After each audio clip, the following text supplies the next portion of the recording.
Hay una tensión mundial tremenda con motivo de la guerra en Medio Oriente, de lo que está ocurriendo en el Medio Oriente y estos ataques de Israel y de Estados Unidos en contra de Irán, y el precio del petróleo y los mercados y el gas y todo lo que significa este conjunto de cosas que están impactados fuertemente con motivo de este momento que se está viviendo. Y bueno, pues hablemos del tema con Óscar Ocampo del IMCO. Le agradezco mucho a Óscar Ocampo que nos tome la comunicación porque IMCO se pregunta qué pasa en México cuando el precio del petróleo aumenta. Y bueno, pues frente a esta pregunta está la respuesta que el propio IMCO nos comparte. El director de Desarrollo Económico de este Instituto Mexicano para la Competitividad nos comparte esta revisión de qué pasa en México cuando el precio del petróleo aumenta. Bienvenido, Óscar. Gracias por tu presencia. Buen día. Carmen, buenos días. Buenos días. Pues tensión mundial, como decíamos, sobre el tema de los precios del petróleo. ¿Cómo están viendo las cosas ustedes?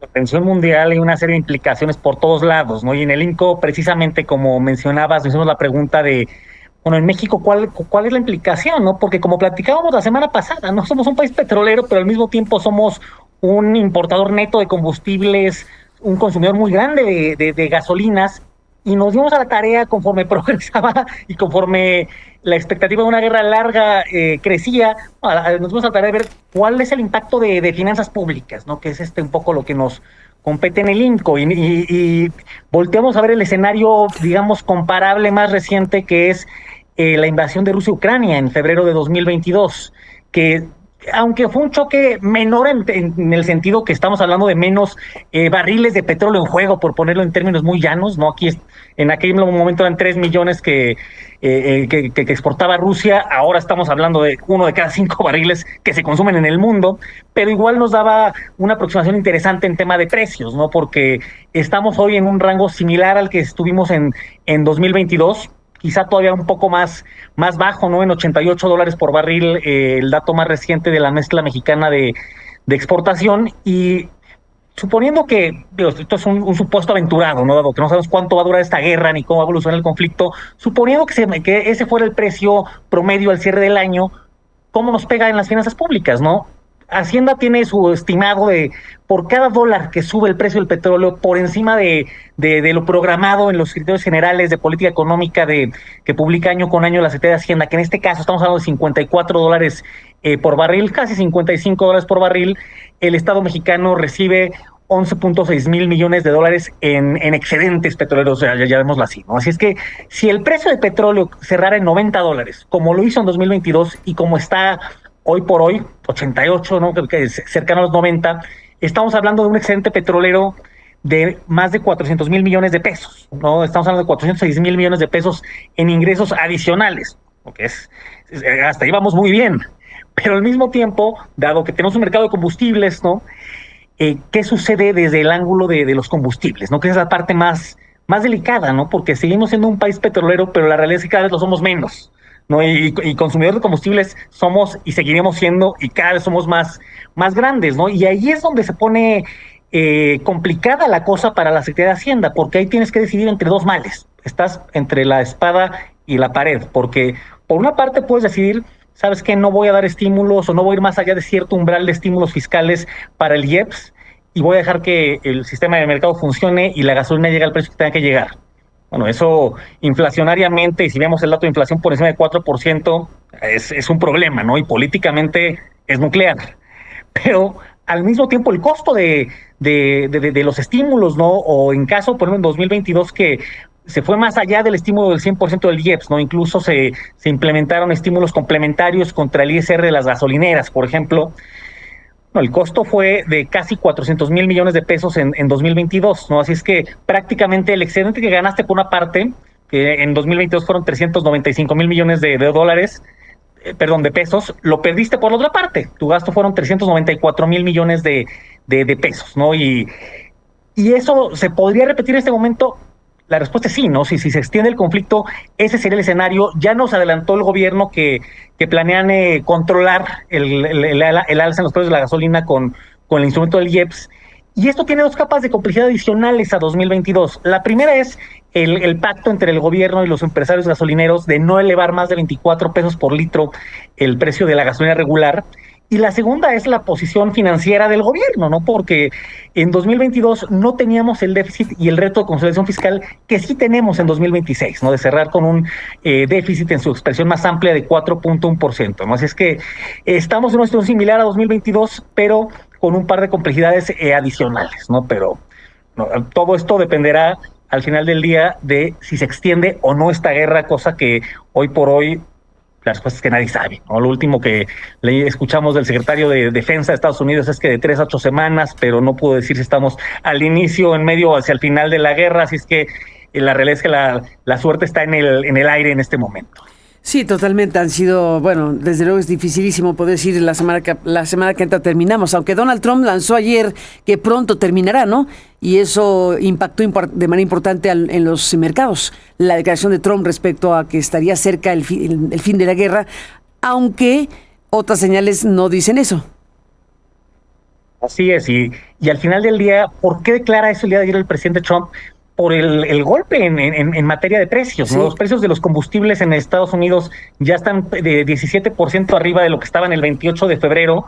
Y para un presidente que su State of the Union hace unas semanas, buena parte se lo dedicó al costo de vida en Estados Unidos, esto políticamente puede ser muy costoso, ¿no? Que se te dispare no solamente el precio de la gasolina, pero también el precio del gas natural y todo lo que deriva de ello, ¿no?